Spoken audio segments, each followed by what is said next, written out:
تعلیم لکھنا أعوذ بالله من الشيطان الرجيم. بسم الله الرحمن الرحيم. ولا تؤتوا السفهاء أموالكم التي جعل الله لكم قياما وارزقوهم فيها واكسوهم واقولوا لهم قولا معروفا. اردو بھی نہیں ہوگا شادی نہیں ہو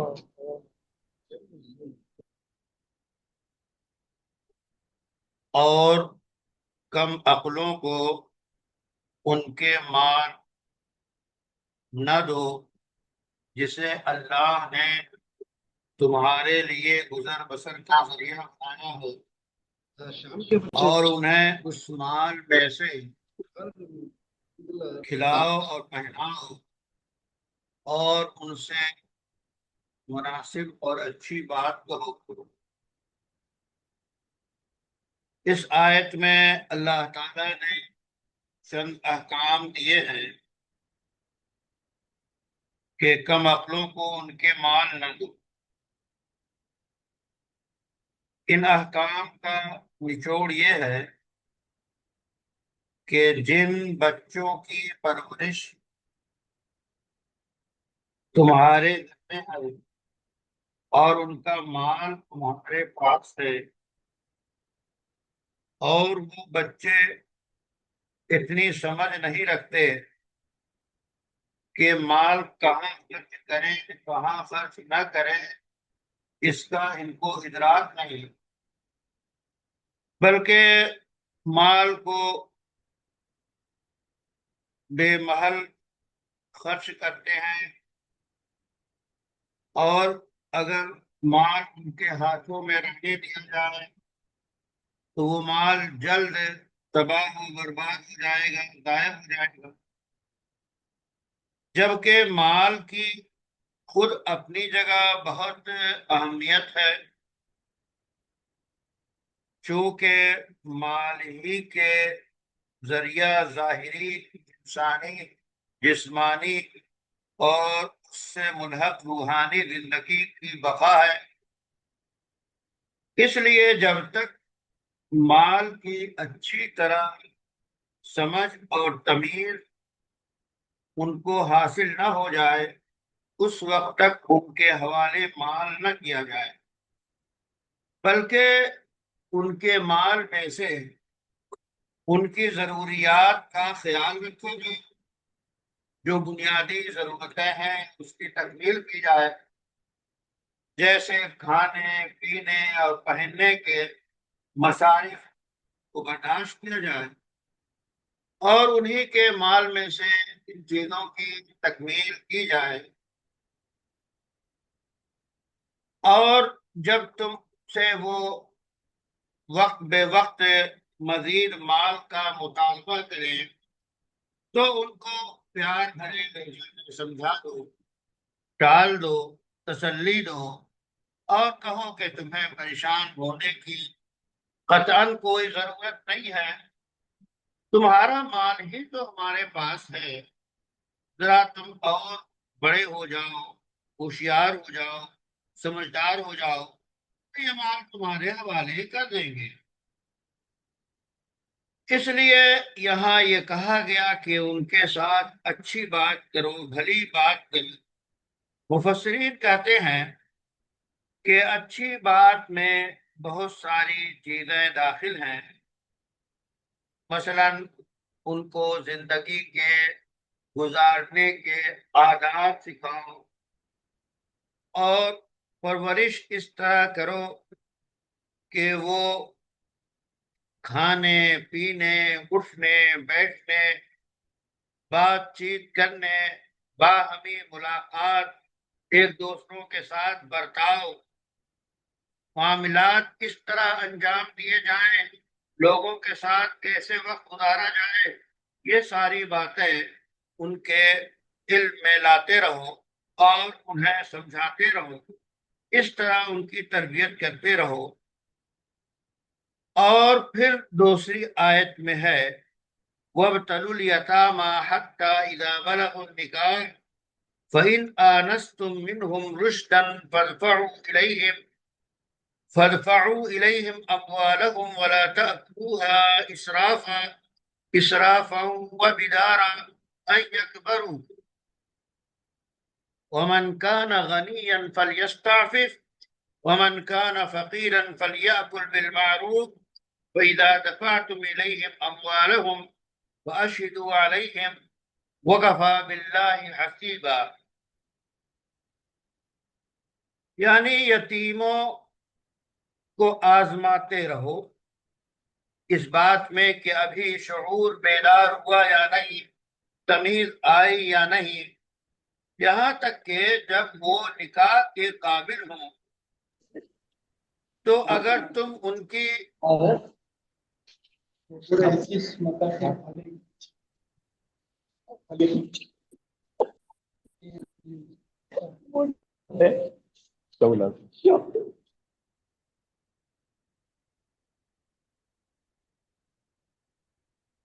یہاں تک کہ جب وہ نکاح کی عمر کو پہنچ جائیں، نکاح کے قابل ہو جائیں، تو اگر تم ان کے اندر سمجھداری محسوس کرو اور یہ اندازہ ہو جائے کہ وہ مال کا صحیح خرچ کریں گے تو ان کے مال ان کے حوالے کر دو، اور ان کے مال فضول خرچی سے جلدی جلدی نہ کھاؤ کہ وہ بڑے ہو جائیں گے، اور جسے حاجت نہ ہو تو وہ بچے اور جو حاجت مند ہو وہ بقدر مناسب کھا سکتا ہے۔ پھر جب تم ان کے مال ان کے حوالے کرو تو ان پر گواہ کر لو،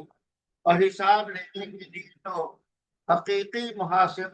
اللہ تعالیٰ کافی ہے۔ دیکھیے یہاں یہ بتایا جا رہا ہے اس آیت میں، جی انیس صاحب آپ کا مائک کیوں بار بار آن ہو رہا ہے؟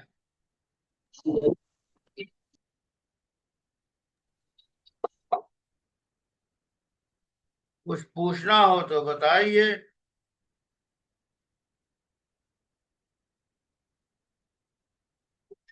تو بتایا جا رہا ہے کہ یتیم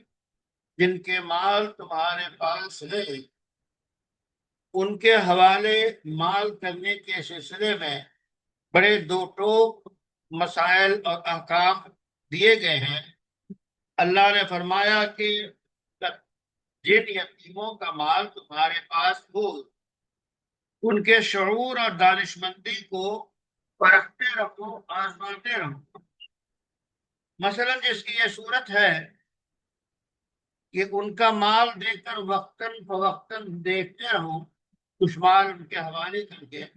کہ اس مال کا وہ خرچ کیسے کرتے ہیں، صحیح جگہ پہ خرچ کر رہے ہیں یا اسراف اور فضول خرچی کر رہے ہیں۔ تو اس طرح آزماتے ہوئے اگر ان کی عمر نکاح کی عمر ہو جائے، یعنی وہ عمر بلوغ کو پہنچ جائیں، بالغ ہو جائیں، اب اگر آپ دیکھیں اور آزمائیں کہ ان کے اندر شعور بیدار ہو گیا ہے، اتنی سمجھ میں آ گئی ہے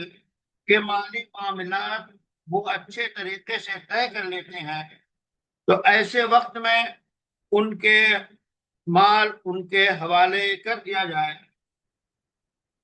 اور پھر یہاں پہ یہ بھی حکم ہے خاص طور پہ سرپرستوں کو، جن کے پاس ان یتیموں، مجبوروں اور کم عقلوں کا مال بطور امانت ہے، ان کو بھی خطاب کیا گیا کہ دیکھو یتیموں کے مال کو فضول خرچی سے استعمال نہ کرو، اور ان کا مال جلدی جلدی کھا کے چٹ نہ کرو کہ اس سے پہلے کہ وہ بڑے ہوں سارا مال ان کا خرچ کر دو۔ ایسا نہیں کر سکتے، تم نہیں کرنا چاہیے، چونکہ مال واپس تمہیں کرنا ضروری ہے، اور یہ سمجھو کہ تم کھا پی کے اڑا کے اور یہ کہہ کے کہ ہم نے تمہاری پرورش پہ، تمہاری تربیت پہ، تمہاری دیکھ ریکھ پہ سارا مال خرچ کیا اور بے دریغ ان کے مال کو ان کے بالغ ہونے اور ان کے باشعور ہونے سے پہلے خرچ کر دو، ایسا کرنا قطعاً غلط ہے، حرام ہے۔ بلکہ یہ بھی ہدایت ہے کہ یہ دیکھیے، اگر یتیم کا سرپرست جو ہے خود ذاتی طور پہ مالدار ہے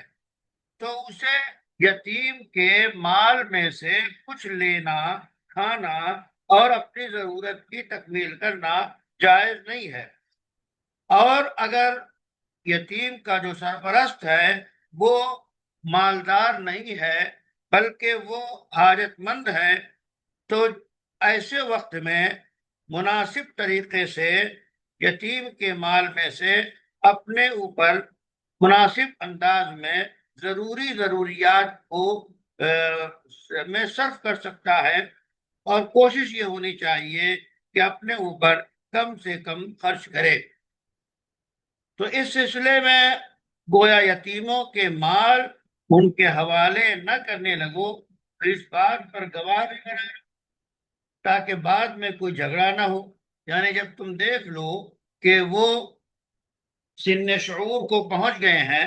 اور مالی معاملات وہ بہتر طریقے پہ انجام دینے کی صلاحیت سے مالا مال ہو گئے ہیں، تو ان کے مال ان کے حوالے کر دو۔ لیکن اس میں بہتر یہ ہے کہ جب مال ان کے حوالے کر لو تو اس کا رجسٹریشن کر لو، باقاعدہ گواہ بنا لو کہ ہم نے اتنا مال، اتنی چیزیں ہم نے فلاں دن فلاں وقت میں فلاں سن میں ان دو گواہوں کے سامنے ان کے حوالے کیا، باقاعدہ گواہ بنا لو اور اس طرح کے دستاویز تیار کر لو تاکہ پھر تمہارے اوپر کبھی الزام نہ لگے، یا خود وہ بچے بڑے ہونے کے بعد کہیں جو ہے انہیں یاد نہ رہے یا کسی وجہ سے تمہارے اوپر الزام لگنے لگے۔ تو ان چیزوں سے بچنے کے لیے ضروری یہ ہے کہ ایسے وقت میں باقاعدہ رجسٹریشن گواہوں کے موجودگی میں ایسا کر لیا جائے، گواہ بنا کر ان کو دیا جائے تاکہ معاملات صاف رہیں، اور معاملات کی صفائی جو ہے وہ انسانی زندگی میں بہت ضروری ہے، اس کا لحاظ کرنا چاہیے۔ تو گویا اس آیت کے متعلق جو مختصر سی تشریح تھی وہ آپ کے سامنے کی گئی۔ اس سلسلے میں ملا جیون علیہ الرحمہ اپنے مخصوص انداز میں اس کی تشریح فرماتے ہیں۔ اس سے پہلے تو انہوں نے یہ فرمایا کہ اب وہ مسئلہ ذکر کیا جا رہا ہے کہ ناسمجھوں کو اور یتیموں کو، چھوٹے بچوں کو ان کے مال ان کے حوالے کیا جائے، یہ مسئلہ درپیش ہے۔ کہتے اس سلسلے میں دو آیتیں موجود ہیں۔ ان میں سے پہلی آیت جو تلاوت کی گئی، کہتے دیکھیے ان دونوں آیتوں کا خلاصہ کیا ہے، وہ یہ ہے کہ ننھا بچہ ہو یا ننھا بچہ نہ ہو، بڑا ہو لیکن نہ سمجھ ہو، تو جب ان دونوں کے پاس مال ہو تو ان کے سرپرستوں کے لیے ضروری ہے کہ ان کے مال کی اپنے نگرانی میں حفاظت کرے، اور اس مال کو وہ ان دونوں یعنی چھوٹے بچے اور سفیہ یا بیوقوف کے کم عقل کے حوالے نہ کر دیں، ورنہ مال ضائع ہو جائے گا، برباد ہو جائے گا۔ اور ان سرپرستوں کی یہ بھی ذمہ داری ہے کہ ان دونوں کو، چھوٹے بچے کو یا ناسمجھ کو، وہ خرچہ دے، یعنی کھانے کا، پینے کا، پہننے کا یہ خرچ دے۔ اسی کے ساتھ ساتھ ان کے ولی کے لیے یہ بھی ضروری ہے کہ ان کے مال میں جو ہے وہ اپنے ذات کے لیے تصرف نہ کرے، یعنی اگر مالدار ہو تو ان کے مال کو اپنی ذات کی ضروریات کی تکمیل کے لیے استعمال نہ کرے۔ لیکن اگر وہ ولی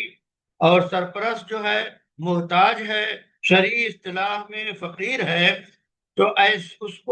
اس کے لیے جائز ہے کہ بقدر ضرورت یتیم اور سفیہ کے مال میں سے کھائے پیے اور استعمال کرے۔ اس کے بعد کہتے ہیں کہ اگر ننھا بچہ جو صغیر تھا وہ بالغ ہو گیا اور اس کے اندر عقل کی پختگی ظاہر ہو گئی کہ اب وہ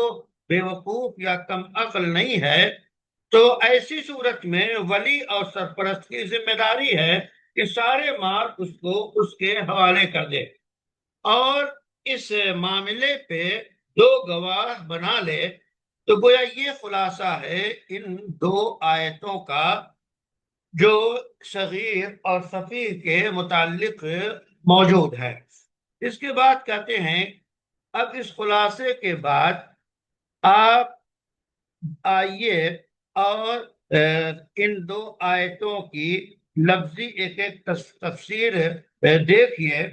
کہ اور خاص طور پہ فقہی مسائل کی موشگافیاں ملاحظہ فرمائیے۔ تو اللہ تعالی نے فرمایا وَلَا تُؤْتُوا السُّفَهَاءَ أَمْوَالَكُمْ، یہ سرپرستوں کو در حقیقت خطاب ہے کہ سرپرست جو ہے، جو صلہ رحمی کا تقاضا ہے کہ غریب صغیر اور سفیہ کے مال کی وہ حفاظت کریں، اور مال کی اضافت یہاں پہ مخاطب کی طرف کی گئی ہے۔ اس کی دو توجہ ہے، یعنی کہا گیا ماں اموالکم کہا گیا، حالانکہ مال تو یتیموں کا ہے، اموالہم نہیں کہا گیا، بلکہ اموالکم کیوں کہا گیا؟ تو کہہ رہے اس کی دو وجہ بیان کی گئی ہے۔ ایک تو یہ کہ ظاہر یہ ہے کہ مال ظاہر ہے، مال جو ہے وہ سرپرستوں کے پاس ہوتا ہے، جس کے پاس ہے گویا اس کی چیز ہے۔ تو اس ظاہر کو سامنے رکھتے ہوئے جو اموالکم کا لفظ لایا گیا۔ اس کے بعد کہتے ہیں کہ یہاں جو گفتگو ہو رہی ہے وہ ظاہر کے مطابق ہے، چونکہ اللہ نے فرمایا التی جعل لکم قیاما۔ اس کے بعد کہتے ہیں سفہا سے مراد کیا ہے؟ کہتے ہیں وہ بچے ہیں اور وہ بھی جوڑے ہیں، اور یہاں پہ آپ کے سفہا جو نام رکھا گیا یہ ان کے عقل کی کمی کی طرف اشارہ کرتا ہے کہ سفیہ کا مطلب یہ ہے کہ وہ کم عقل ہیں، اور اس لیے اور کم عقل ہونے کی وجہ ہی سے آپ کو ان کے مال کا نگراں بنایا گیا، یعنی بچوں کو اور اسی طرح کم عمر اور سفیہ کو آپ ان کے مال ان کے حوالے نہ کریں جس کا اللہ نے آپ کو نگراں بنایا ہے۔ یعنی یہ نگراں آپ ان کے جسمانی اور وجود کے بھی ہیں کہ ان کی حفاظت کرنا، ان کو جو ہے خطرات سے بچانا، ان کو لڑنے جھگڑنے سے محفوظ رکھنا،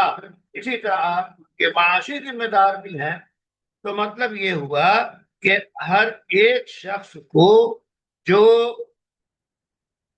ایسے صورت میں جو مال دیا گیا ہے اس مال کی حفاظت کرنا ضروری ہے۔ اور کہتے ہیں کہ اس مال کا مطلب یہ بھی ہے کہ اگر ایک شق اس میں یہ بھی داخل کی گئی ہے کہ اگر بیوی کے پاس مال ہے اور بیوی جو ہے وہ بیوی کی ذاتی ملکیت ہے اور وہ ناسمجھ ہے اور وہ صحیح طور پہ مال خرچ نہیں کرتی ہے، تو شوہر بھی اس کے مال کا ذمہ دار ہے اور اس کے مال کی حفاظت کرنی ضروری ہے۔ اسی طرح اولاد کی بھی حفاظت کرنی ضروری ہے۔ اس کے بعد کہتے ہیں کہ قاضی اور صاحب کشاف کہتے ہیں کہ پھر ان نے دیکھے مثلا ایک شخص کے پاس مال ہے اور اس مال کو اس نے اپنی بیوی کے حوالے کیا، کچھ مال دیا آزمانے کے لیے، مال دیا، اب اس بیوی نے کیا کیا؟ اس مال کا غلط استعمال کر لیا، تو اللہ تعالیٰ نے اس آیت کو نازل کیا یہ اپنے بندوں کو ادب اور سلیقہ سکھانے کے لیے اور مال کو ضائع کرنے کے ذرائع سے روکنے کے لیے اور مال کو بچانے کے لیے یہ بتایا گیا کہ جس کے دست نگر بچے ہوں یا بیویاں ہوں اور یا کوئی اور اجنبی رشتہ دار ہو یا کوئی رشتہ دار ہو اور ان کے مال ان کے پاس حفاظت کے لیے موجود ہیں تو ان کی نگرانی کرنا ذمہ داری ہے۔ عبداللہ ابن عباس کہتے ہیں کہ صفحہ جو ہیں چاہے آپ کے دست نگر ہوں چاہے آپ کی اولاد میں سے ہوں، امام زاہد نے اپنی تفسیر میں یہی صراحت کی ہے۔ اور دوسرے یہ کہ اور یہ زیادہ صحیح ہے کہ مقصد یہاں یہ ہے کہ ان کے مال کو آپ کے مخاطب کی طرف اضافہ کیا گیا، چونکہ مال نگرانی کی وجہ سے سرپرستوں کے ہاتھوں میں رہتا ہے، اس واسطے کہا گیا کہ تمہارے مال۔ کیوں؟ اس واسطے کہ سرپرست اولیاء کو حکم دیا گیا کہ اپنے ان بیوقوف اور کم عقل لوگوں کو جو فضول خرچی کرتے ہیں اور مال کو نامناسب بیجا مصارف میں صرف کرتے ہیں اور وہ مال کو بچانے یا مال کا صحیح استعمال کرنے کی صلاحیت نہیں رکھتے ہیں، تو اللہ تعالیٰ نے تمہیں ان کے مال کا نگراں بنایا ہے۔ یعنی اللہ نے تمہیں ان کے مال کا نگراں بنایا اور ان کے مال کی یہ حفاظت اور ان کی جان کی حفاظت یہ تمہاری ذمہ داری ہے۔ قاضی بیضاوی کہتے ہیں کہ وہ آیت جس میں منع کیا گیا کہ یتیم کے مال کو نہ کھاؤ، وہ بھی اسی حکم کی طرف جو ہے رہنمائی کرتی ہے، اور یہ کہا گیا کہ یتیموں کے مال کو ان کے حوالے کر دو۔ اور اس آیت میں مراد یہ ہے کہ ننھے بچے کو یا بیوقوف اور کم عقل کو جو مال دینے کا حکم ہے وہ کب ہے؟ اللہ نے فرمایا وَآتُوا الْيَتَامَىٰ أَمْوَالَهُمْ، یہاں یعنی کب دیں؟ جبکہ وہ بالغ ہو جائے، اور صرف بالغ ہی نہ ہو بلکہ عقل بھی ٹھکانے لگ جائے، یعنی عقل مند بھی ہو۔ اسی لیے اب یہاں سے مسئلہ اٹھے گا کہ بالغ تو ہیں لیکن ابھی کم عقل ہیں، تو کہتے ہیں کہ ان کو مال، ان دونوں میں کوئی تناقض نہیں ہے۔ کہتے اس واسطے کہ شعبی کہتے ہیں کہ ایسی بیوی اور عورت کو اس کا مال اس کے حوالے نہیں دیا جائے گا، چاہے اس نے توریت، انجیل اور قرآن جو ہے وہ سب پڑھ لی ہو اور اس کا نکاح بھی ہو گیا ہو، لیکن اس کے حوالے ابھی اس کا مال نہیں کیا جائے گا جبکہ وہ صحیح طور پہ خرچ کرنے کی عادت نہیں پڑی ہے۔ اسی طرح بچے کے حوالے مال نہیں کیا جائے گا جب تک کہ وہ بالغ نہ ہو جائے۔ امام زاہد نے اپنی تفسیر میں اسی کی صراحت کی ہے۔ خلاصہ یہ کہ اس سے یہ بات سمجھی جا رہی ہے آیت کریمہ سے کہ کم عقل کا مال اس کو اسی وقت دیا جائے نہیں دیا جائے گا، چاہے وہ آزاد ہو، عاقل ہو، بالغ ہو، لیکن اگر وہ عقل مند نہیں ہے، سمجھ نہیں رکھتا ہے، تو اس کا مال اس کے حوالے نہیں کیا جائے گا۔ اور کہتے ہیں کہ یہ قدر مشترک ایسی ہے جس پہ امام ابو حنیفہ، امام ابو یوسف، امام محمد کا اختلاف ہے۔ البتہ ان تینوں ائمہ احناف کے درمیان ایک نئے مسئلے میں اختلاف ہے، وہ یہ ہے کہ ان کے اوپر جو ہے ولی کی طرف سے تصرفات میں پابندی لگائی جائے یا نہ لگائی جائے۔ تو امام ابو حنیفہ کی رائے یہ ہے کہ وہ ننھا بچہ یا اسی طرح غلام یا دیوانہ ان کے تصرفات پر پابندی لگائی جائے گی۔ اس کے علاوہ ایسا کم عقل جو کہ صرف کم عقلی کی بنیاد پہ اس کے تصرفات پہ پابندی نہیں لگائی جائے گی۔ اور اسی لیے کہتے ہیں کہ ایسا آزاد اور عاقل اور بالغ جو قدر عقل کم رکھتا ہو تو اس کو اس کے مالی تصرفات میں پابندی نہیں ہے بلکہ مالی تصرف کرتا ہے تو وہ تصرف جائز ہوگا۔ اگر وہ کچھ خریدتا ہے تو خریدنا بیع کو نافذ مانا جائے گا، کچھ بیچتا ہے تو بیچنا نافذ مانا جائے گا، چاہے وہ اس میں کچھ فضول خرچی سے کام لیتا ہو اور مال کو ہلاک بھی کرتا ہو۔ کیوں؟ اس واسطے کہ ایسی صورت میں اس کی ولایت سلب نہیں کی جائے گی، چونکہ وہ انسان ہے، اور ابھی اس کو ولایت کو سلب کر لیا جائے، تصرفات کو پابندی لگائی جائے، تو اس انسان کم عقل اور حیوان میں کوئی فرق باقی نہیں رہے گا۔ تو حیوان و انسان کے فرق کو باقی رکھنے کے لیے ان کے کچھ تصرفات کو باقی رکھا جائے اور اس کی اجازت دی جائے۔ اور کہتے ہیں کہ عام طور پہ جو سفی اور کم عقل ہوتا ہے ان کے سلسلے میں کہ وہ اپنا مال کسی کو گفٹ دیں، ہبہ کریں یا صدقہ کریں، تو کہتے ہیں کہ یہ چیز جو ہے موقوف ہوگی قبضے پر۔ امام یوسف، ابو یوسف اور محمد کہتے ہیں کہ سفیہ پہ پابندیاں عائد نہیں کی جائیں گی، البتہ ان کو غیر مناسب تصرفات سے روکا جائے گا تاکہ وہ فضول خرچی نہ کریں اور اپنے مال کو غلط استعمال نہ کریں، انہیں روکا جائے گا۔ لیکن اگر انہوں نے کوئی معاملہ کر لیا تو وہ معاملہ درست قرار دیا جائے گا۔ جہاں تک مسئلہ ہے ننھے بچے کا، تو اس کو مال کے خرچ کرنے سے روکا جائے گا اور اس پہ پابندی لگائی جائے گی، کیوں؟ اس واسطے کہ ورنہ وہ مال کو ضائع کر دے گا۔ اس کے بعد ان فقہا کا اختلاف اس درمیان بھی ہے کہ اگر وہ مفلس جس پہ پابندی لگی ہوئی ہے اس کے بارے میں اگر وہ مطالبہ کرے تو کیا ہے؟ کہتے ہیں کہ اس کا حکم یہ ہے کہ امام ابو حنیفہ کہتے ہیں کہ اس پہ پابندی نہیں لگائی جائے گی، صاحبین کہتے ہیں کہ پابندی لگائی جائے گی۔ اور یہی اختلاف علماء احناف اور علماء شوافی کے درمیان اس فاسق کے اندر ہے۔ اور امام شافعی کہتے ہیں کہ اگر فاسق جو ہے فاسق کے اوپر پابندی لگائی جائے گی، اور ہمارے علماء احناف کہتے ہیں کہ فاسق کے اوپر پابندی نہیں لگائی جائے گی کیونکہ وہ انسان ہے، عقل رکھتا ہے، اب وہ اپنی عقل سے مال کو ضائع کرتا ہے تو یہ اس کا نقصان ہوگا۔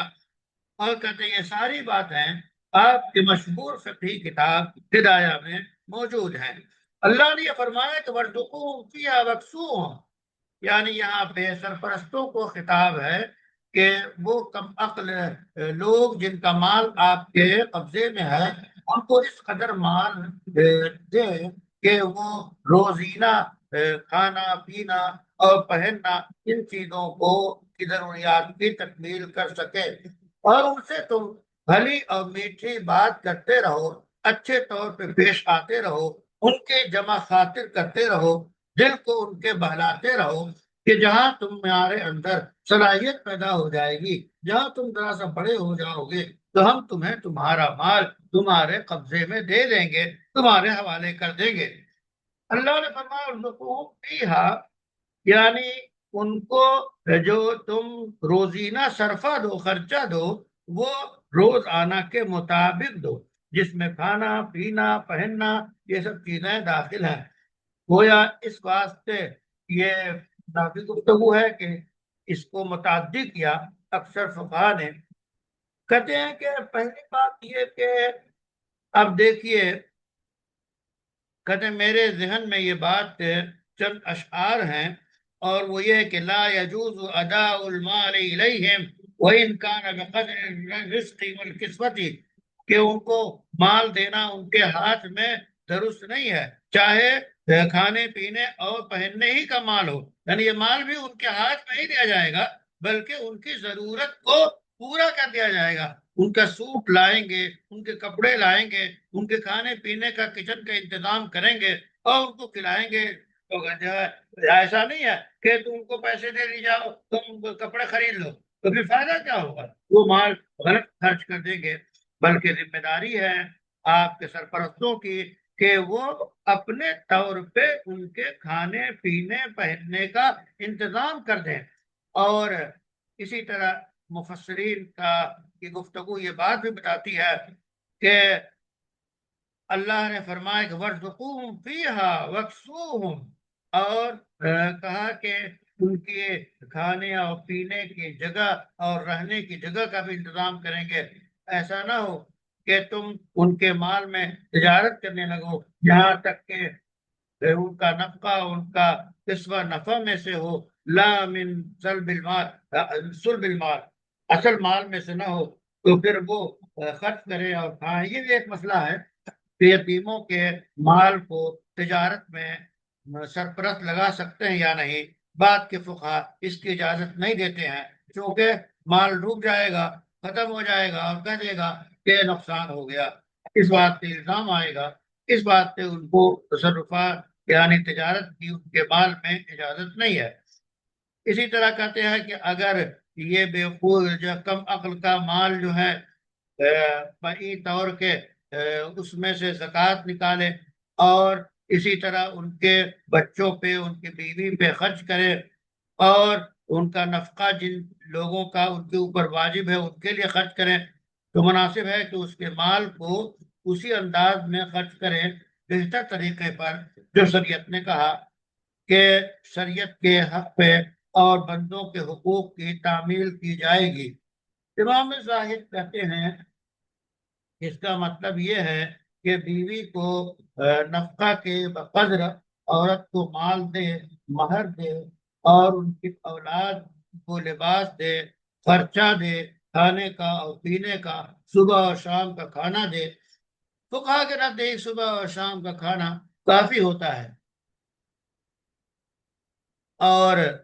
اسی واسطے مدرسوں میں عام طور پہ صرف رات کا اور دوپہر کا کھانا دیا جاتا ہے، ناشتہ اور چائے اور ساری چیزیں ختم، جبکہ زمانے کے حساب سے یہ چیزیں متعلق ہیں، جس زمانے میں جس طرح کھایا پیا جا رہا ہو۔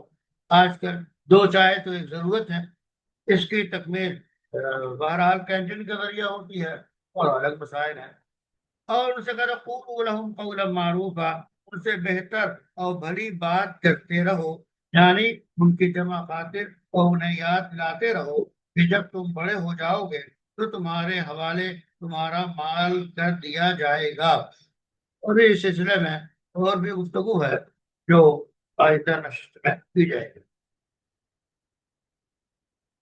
جی حضرات،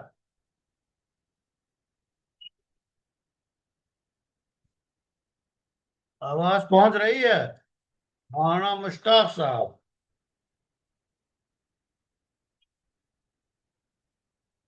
مولانا مشتاق صاحب، شعیب شنگولی،